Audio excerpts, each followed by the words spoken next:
Gordon, are you ready? So, hi again. This is our first keynote speech, and he's also our first speaker, Mr. Gordon Thomas. I know he needs no any kind of presentation. He's, as you all know, the just appointed chairman of the Carnahan conference, and he's also leading light in security. So let me just try to write a short biography of him. Gordon Thomas graduated in physics in 1966 at the University of London and get the PhD in nuclear physics. The university appointed him as a research associate, and he spent several years working on nuclear scattering theory. From there, he worked in the United Kingdom Home Office, first as a scientist and then as an administrator. He did some of the early work on the physics of fingerprints and led a team developing algorithms for fingerprint matching. Latterly, he led a group at the police scientific development branch working on physical security systems. But Gordon has many other interests. As you all know, he enjoys also playing golf and writing. He also enjoys writing. Curiously, his first novel is centered in the capital of Spain, Madrid. Its title is The Harpies of Madrid, and is to be published next month. I promise I will buy it. Thank you, Virginia. So that's today, two I've sold already. Two I've sold already. Okay, you will sign it. So today Gordon will talk us about the evolution of the security technology according his professional experience, and as well the evolution of the Carnahan conference during these 45 years. So, Gordon, it's your time. Thanks. Okay, thank you very much. Can you all hear me? Is this microphone okay? It's loud Good. enough. That's fine. Ladies and gentlemen, just to say it, a number of you have attended the conference many times before, and of course we're all delighted to see you again. But I'd like to express a special welcome to you young scientists, engineers and security professionals who are attending our conference for the very first time. Could you put your hands up, please, so we can see who you are? Excellent, that's really good. And a special welcome to you. Thank you, Marcos and Virginia, and the other members of the organizing committee for inviting me to deliver this speech. Marcos' suggestion is called Security, an Historical Review from a Carnahan Perspective. I've constructed the talk in 4 sections. First, I will give you some of the history of the conference and its purpose. Secondly, some of the developments in security technology covering the years the conference has been running. I would like to put a spotlight on some of the more recent work reported, say, over the last 5 years. Thirdly, I want to mention a few of the interesting personalities I've met at this conference. And lastly, I will examine where security technology and the Carnahan conference in particular may be heading in the future. So I'll give you a healthy mixture of historical fact and speculation, and there can't be much wrong with that. The aim of the Carnahan conference can be simply stated. It is to share research and developments and applications in security technology, to share them among scientists, engineers, social scientists and practitioners working in security. The conference is a forum in which academia, industry and governments discuss these ideas with each other. It is not an academic conference. It is not an industry conference. It is not a defense conference. And it is not directed to only 1 or 2 narrow specialist areas in the security field.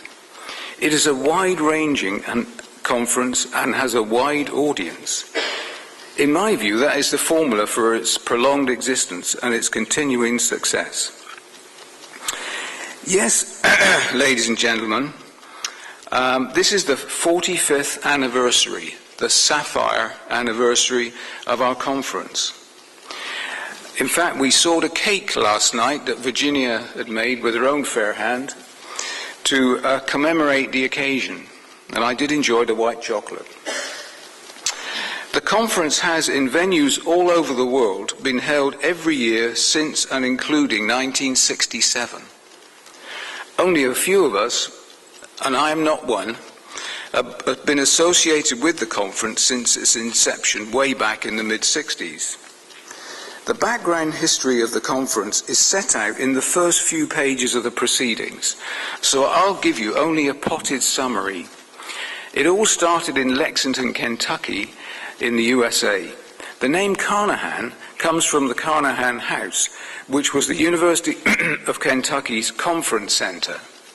In 1967, President Lyndon Johnson, some of you may remember him, launched his so-called War on Crime. Professor Robert Cosgrave, chairman of the University of Kentucky's Department of Engineering, decided to respond to this war by holding a conference on electronic crime countermeasures. It was a local meeting, and you've guessed it, it was held in the Carnahan House. In fact, in the April of 1967. Although only a small gathering, the meeting was a success, and the following year was convened as a national US-wide event sponsored by the Lexington chapter of the IEEE and the Aerospace and Electronic Systems Society of IEEE. These two sections remain sponsors of the conference and have played this role right up to the present day, and we thank IEEE for being involved, and as they are in this conference. The conference soon became a popular international event. The first one outside the US was held in Edinburgh, Scotland in 1973, followed a few years later by one in Oxford in England. The next major milestone occurred in 1991 when Taiwan enthusiastically joined the conference. The Shunchan Institute of Science and Technology and the National Chiao Tung University, both of Taipei, were warmly welcomed to the Executive Committee as permanent sponsors. In 2003, the National Central University replaced the Chiao Tung Institute as sponsor. The conference has been held in Germany, Australia, Taiwan, Switzerland, the Czech Republic, and Canada. And this is not the first time we have held the conference in Spain. In 1999, Alfonso Bilbao Iglesias chaired our conference in Madrid. Alfonso, put your hand up. In 2005, Miguel Angel Ferrer Ballester, put your hand up, Miguel Angel, chaired the conference in Gran Canaria. Both gave notably successful conferences. And here we are in Barcelona, in Spain, and at the 18th Carnahan conference to be held outside the USA. Well, that's a brief history. So to the second part of my speech, the more technical bit.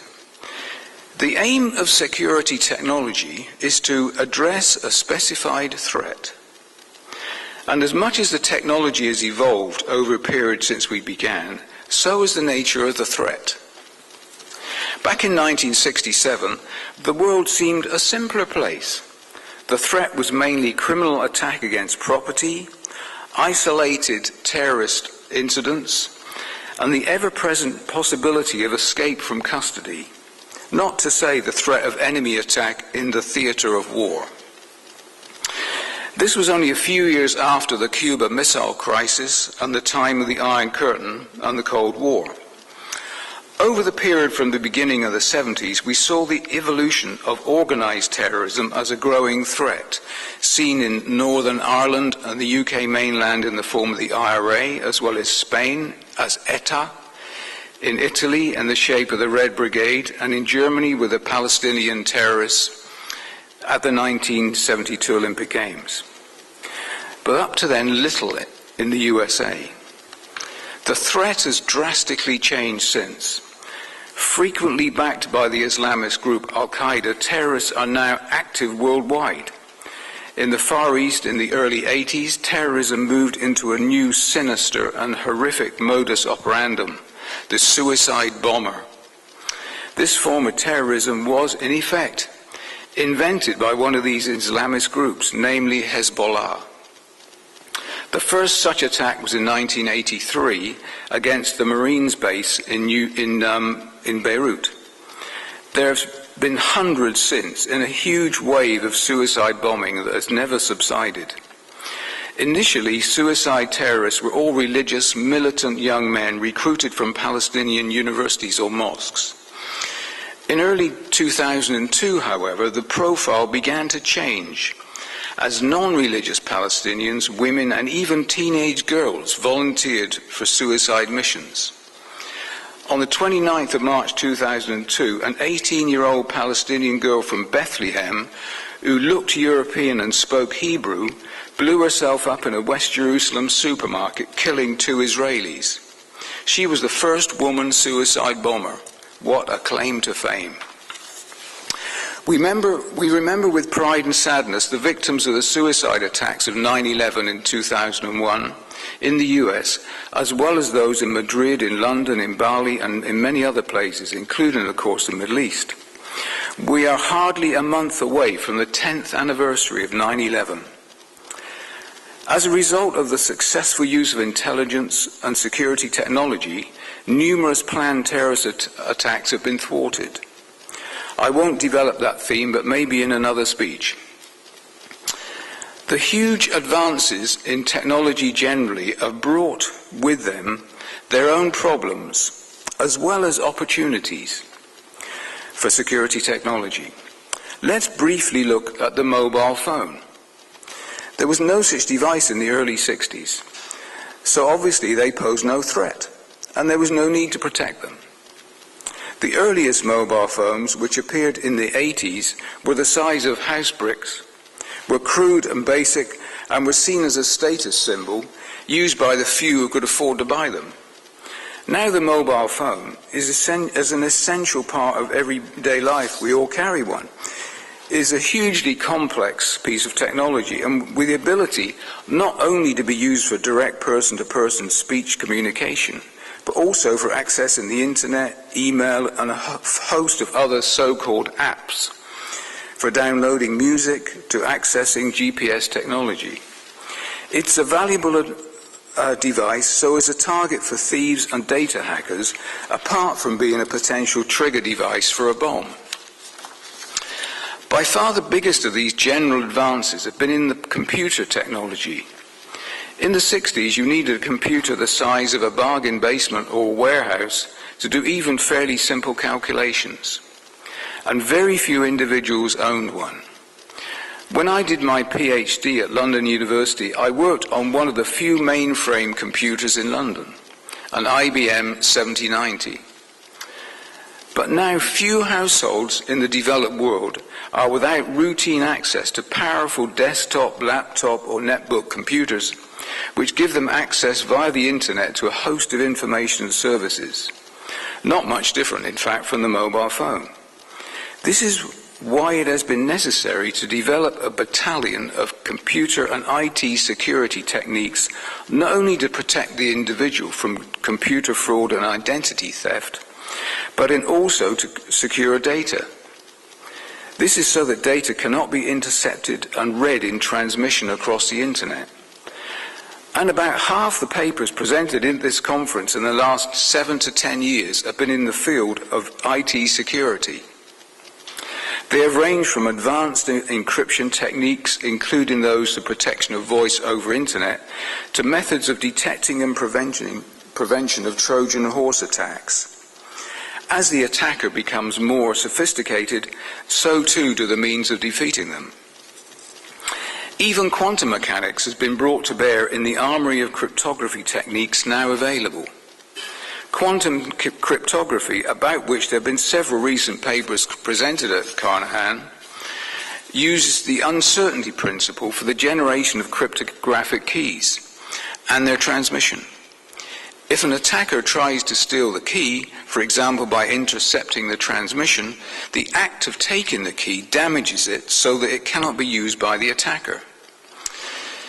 There seems little doubt that with the continuing and exciting developments in quantum computing, quantum cryptography will eventually replace classical cryptography, at least in a range of extremely sensitive and important applications.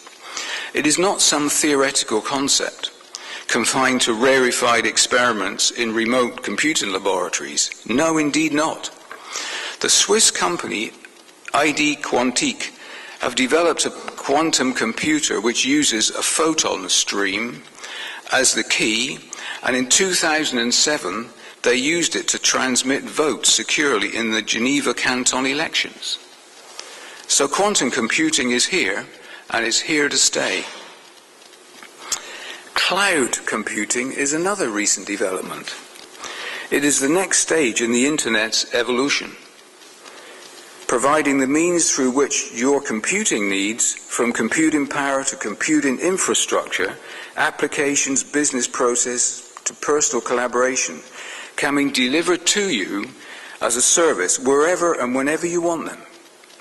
In the cloud, computing can be defined as the set of hardware, network, storage services and interfaces that combine to deliver services.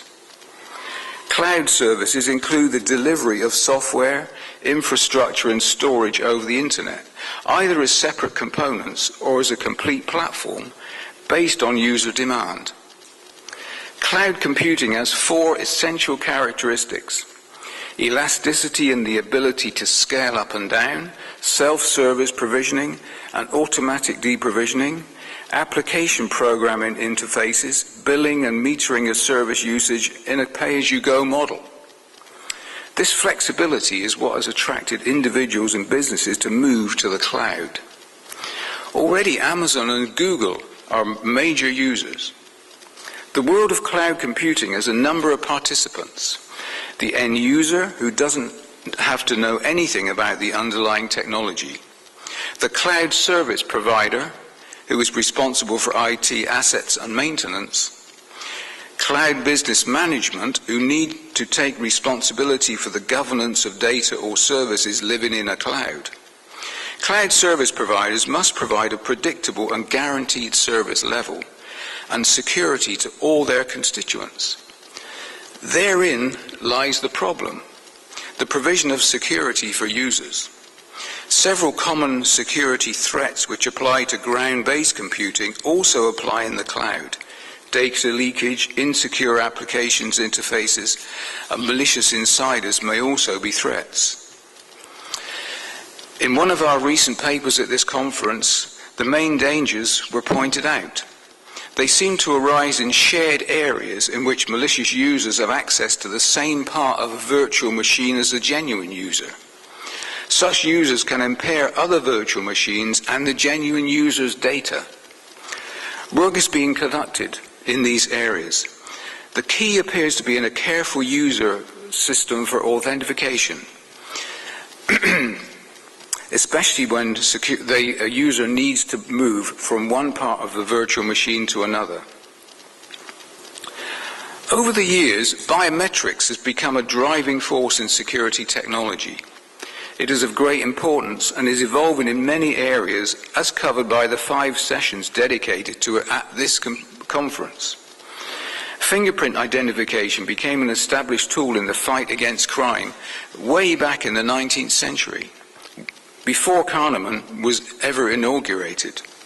But right up to the mid-70s, all fingerprint comparison work was conducted manually by fingerprint experts, laboriously conducting one-to-one comparisons, often checking one suspect print against thousands of prints on record. What a laborious task. The advent of high-speed computers with large memory capacity changed that drastically. Papers presented at Carnahan in the 70s and 80s showed how advanced computer algorithms based on the minutiae of fingerprints, individual fingerprints, and implemented on computer could produce in a matter of seconds a short list of potential matching fingerprints, leaving the fingerprint officer simply to check that list, maybe only 10 or 20, against the record prints. This was truly a revolution in security technology and crime prevention. Biometrics has advanced on many other fronts. In the early years of the conference, we saw the acceptance at Wiesbaden in Germany of voice print acoustics in criminal investigation, all work conducted on a PDP-11 computer. How many of you worked on these machines? Anyone worked on a PDP? There we are. We all go back a few years, don't we, guys? Biometrics has advanced on many other fronts, from iris scanning through facial recognition to palm geometry, and even identification by ear profiles and veins in the hand. A number of these techniques are now part of our everyday life, in, for example, access control, smart cards, and some passport applications. Needless to say, these advances, all of which have been reported at this conference, could not have been made but for the existence of powerful computers which can deal with the complexity of the algorithms. One of the areas in biometrics which has seen significant advance in recent times is facial recognition, and I'd like to dwell on this for a few moments. Facial recognition is not an easy task. It may be for a human being, but for a machine it's vastly more difficult. In any scenario, the background can change, as can the lighting and the perspective. The face can change, that is, facial expression, as well as its characteristics such as hair distribution, makeup, glasses, and other adornments such as headgear, that is, hats, veils, and the like. Since a face can appear anywhere and at any position in a picture, the first step is to find it. That in itself is not a trivial problem. It is clearly more difficult in a varying scene, such as a video, because of the movement. Facial recognition is a topic which has benefited not only from the increased power of modern computers, but also from the application of clever algorithmic techniques. Much of the development work has been conducted with the aid of various discrete wavelet transforms. These have the advantage over Fourier transforms of preserving spatial as well as frequency information. This is a field in which neural networks and support vector machines have come into their own. These concepts, including the wavelet transform, have been available as tools in the mathematical armory for many years, almost a century, in fact, for the Haar transform. But it's only in recent times that they've been exploited to such amazing effect in facial recognition. In a paper presented recently, in fact at our 2009 conference, the authors reported an incredible obtained accuracy of 100% in detecting a subject in a video sequence. They use wavelets to parameterize the faces and support vector machines to classify them. Not only do we have reasonably reliable facial recognition, but we are now moving into the area of being able to automatically classify facial expressions. The pioneering work in this field was conducted in the late 70s by the psychologists Ekman and Friesen, who determined how the contraction of facial muscles, both singly and in unison with other muscles, alters the appearance of the face.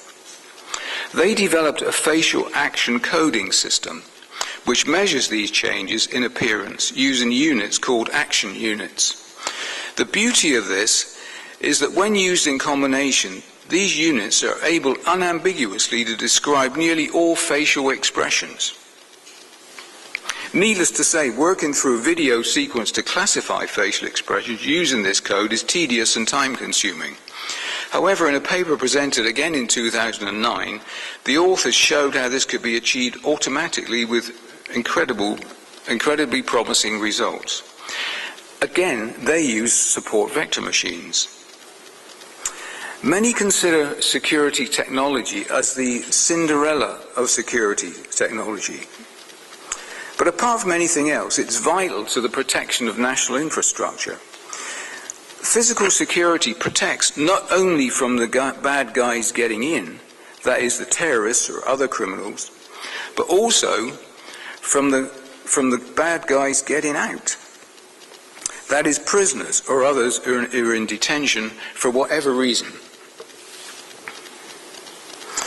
The developments that we participants in Carnahan have witnessed in this field over the past 45 years have been no less than staggering. We've seen the most basic trip alarms develop into incredibly sensitive perimeter detectors which use image analysis and zone analysis to identify true alarms and reject those which are false. Once again, digital computer technology has been the platform on which these systems have been based. Infrared, microwave, leaky feeder, vibration center, capacitive loop, and other various types of sensor have been developed as the front end of these technologies. And now we're seeing wireless systems powered by battery cells which can transmit alarm data via the internet.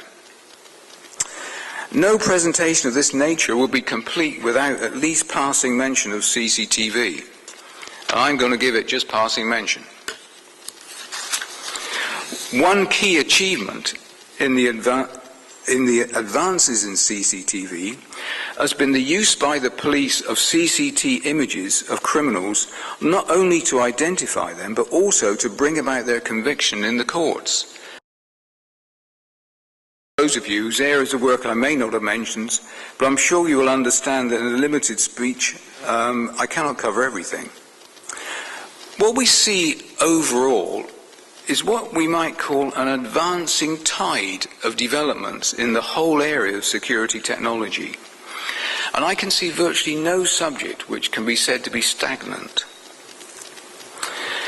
At this point, I find myself unable to resist mentioning some of the interesting and fascinating characters I've met or listened to at this conference. Professor Jiro Chiba is one of them. This Japanese scientist reported an early warning system for detecting earthquakes. Earthquake waves travel in the Earth's crust at about 5 kilometers a second. Jiro's idea was to detect the gravitational waves caused by earthquakes. Since gravitational waves travel at the speed of light, an earthquake with an epicenter about 500 kilometers away will be detected 100 seconds before it struck. So Jiro built a trial gravity wave detector. He never did detect gravitational waves, but no doubt had a fascinating time trying to and reporting his exploits at this conference. He certainly entertained us. Whitfield Diffie presented a paper at our 1994 conference. Most of you know that he and his collaborator, Martin Hellman, are famous for the Diffie-Hellman private key exchange in cryptography. Diffie brought along a Navajo Indian code talker, and between them they demonstrated how code talking was so valuable for secrets communication during the Second World War. Diffie waved his hands about and raced up and down the stage to put across his ideas. So his incredible enthusiasm for his subject shone through like a beacon. André Gagnon is another raging enthusiast. He's the president of TechTrap Incorporated, a company that specializes in the application of FM tags to tracking goods such as containers, vehicles, and other assets. André has presented at this conference for many years, and his exciting presentations and indeed demonstrations are something to behold. We were at a conference in Gran Canaria at a banquet one night when one of the delegates disappeared. We looked everywhere to try and find him. We couldn't see him anywhere. I personally went to the gents' toilets to see if I could see him there. He wasn't there. We couldn't figure out where he was. So we waited for the entertainment to start, because that's all we could do. What a surprise when this particular individual was dancing in the entertainment. He wore a bowler hat and a shabby old coat, but he danced like a professional. His name is Carlos Travieso. In English that means Naughty Charlie. I should also mention Larry Sanson, the previous chairman of the ICCST Executive Committee, who's also already been mentioned by Virginia.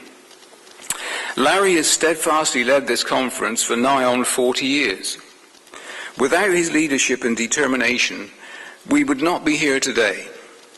It's a pity that Larry and Ruth, his wife, couldn't be here, but I thank him in his absence for all he's done for Carnahan. We are deeply indebted to him. I said at the beginning that I would say something about the future. I said in my opening remarks that Carnahan is unique for several reasons. First, no other conference on security technology has stood the test of time, 45 years, that this one has.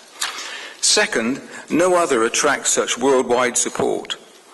And thirdly, no other brings together the three elements, academia, government and industry, in the way this does. That's why this conference is, I think, of such great importance and will continue to have such importance in the years to come. So where do we go from here? No one can predict the future, but some things are clear, I think. There will be a continuing need to respond to the threat, even if the threat changes. There is no current evidence that the threat is decreasing. There will be a continuing need to stay ahead of the game. That is, a need to continue to outwit the intruder and to confound the terrorist and be at least one step ahead of them. There is a need for greater sensitivity and greater automation in the use of systems.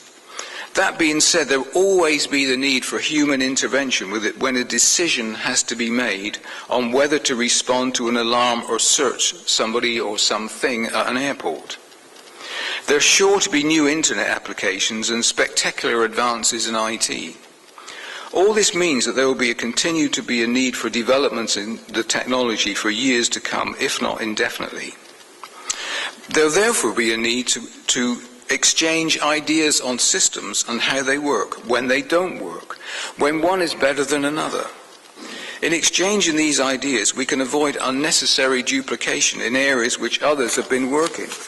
On the other hand, we may want to check what others have done once they have reported to us what they have done.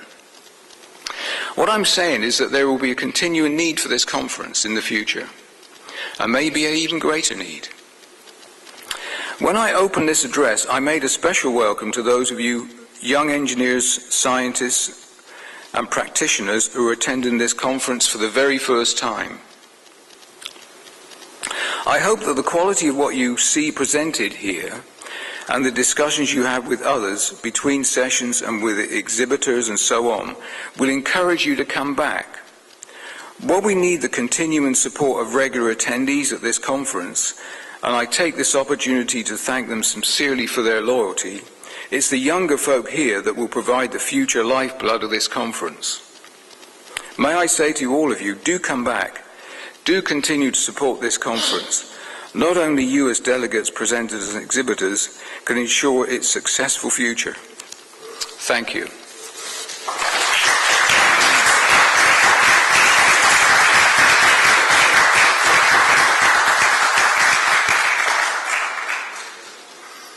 Thank you, Gordon, for your nice... sorry, is it okay? It's okay. It works? Yeah, okay. Thank you for your nice talk. It has been a pleasure to hear you. Also nice your warm words to Larry. It has been very interesting, both the evolution of the Carnahan conference and as well as the evolution of the security technology. Thank you. So also thank you for fitting in time. We are at 10 o'clock. We want to try to arrange the next first session. We need to found two speakers. I will ask for them later.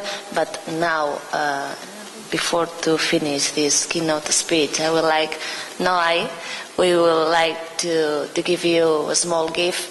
Actually, it's not very small size. In order to try to express our appreciation and also to thank you for for always be with us, for your kindness, your support, your assistance in every moment. It has been a very pleasure to work with you, and we wish you all the best. Thank you very much. Thank you very much. Thanks. Thank you, Virginia.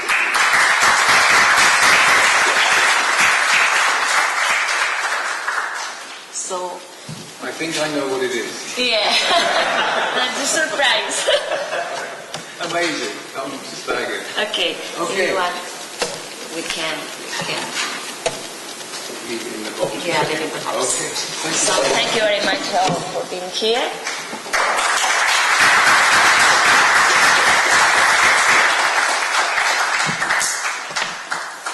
So Fabio Garcia is, thank you.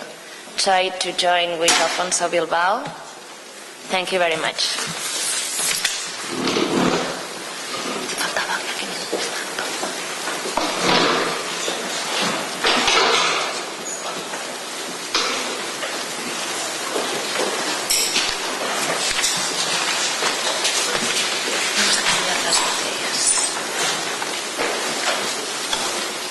May I start? No. Oh, wait. Yes. Sorry. Sí.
Good morning.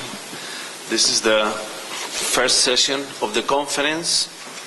The session talks about security organization and security organization in difficult environments, in especially complicated environments. We talk about convergence. We have four speakers. The first speaker is Fabio Garcia, professor in the University of Rome, electronic engineer. And Mr. Garcia talks about the difficulty of organization putting together security and safety. The second session is of Mr.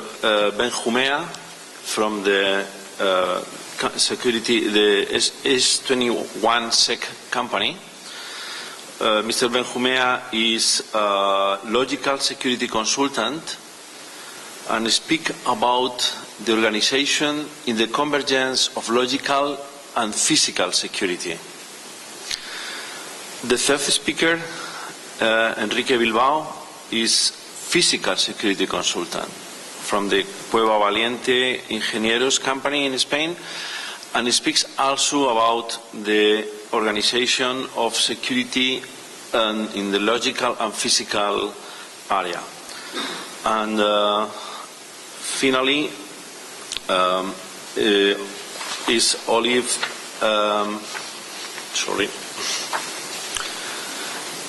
Vetter from the Kantonspolizei of Zurich. Is psychologist of the University of Zurich, and he talks about the physical security organization in very complicated environment as is in one airport. Then there is one general line of this session that is organization. Okay, Fabio, do you want to start? Thank you.